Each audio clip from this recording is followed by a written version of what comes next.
Hello, in this video we're going to look at two examples, and the first example is to solve the system given by the following three equations. Now, I've taken the liberty of putting these equations in an augmented matrix and going through the steps of Gauss-Jordan elimination to achieve our final form here, which is reduced echelon form or reduced row echelon form.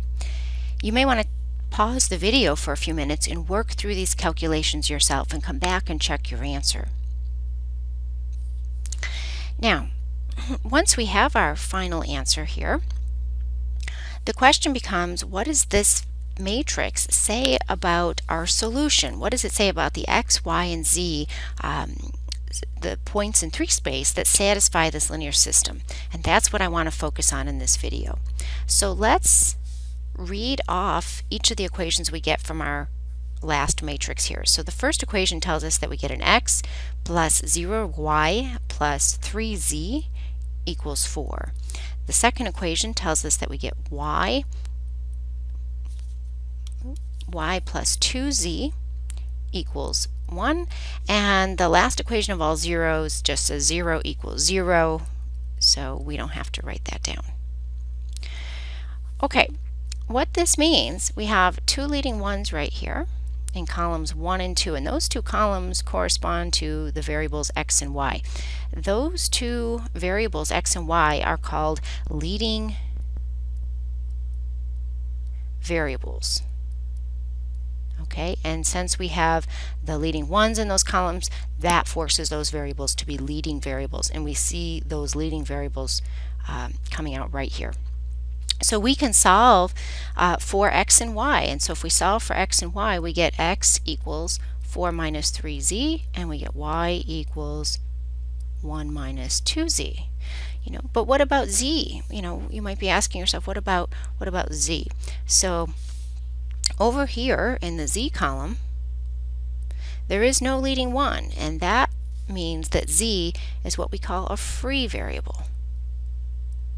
It's free to essentially do whatever it wants. There's no constraints on that z. And so z is what we call free. Now that's not very mathematical, so a better way of expressing this system would be to set a particular parameter for z and then express the whole solution x, y, and z in terms of that parameter. So let's do that now. So let's let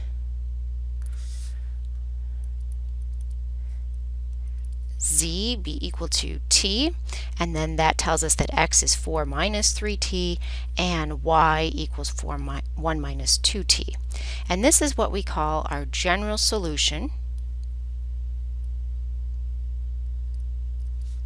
It's general because we've expressed it in terms of a parameter t. And notice that t could take on infinitely many values. I could set t equal to 1 or 0.2 or whatever I want. So this scenario here is an infinitely many solutions scenario.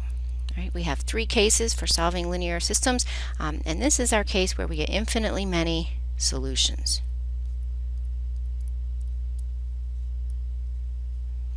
Okay, great.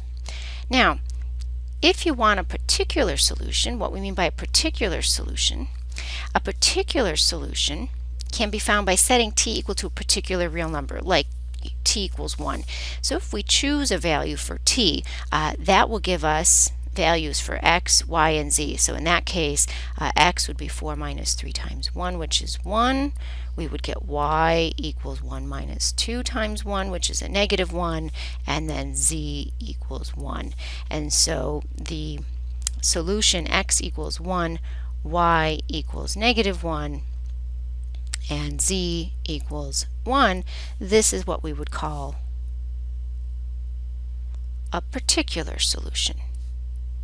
Okay, and so there are many particular solutions depending on your choice of t.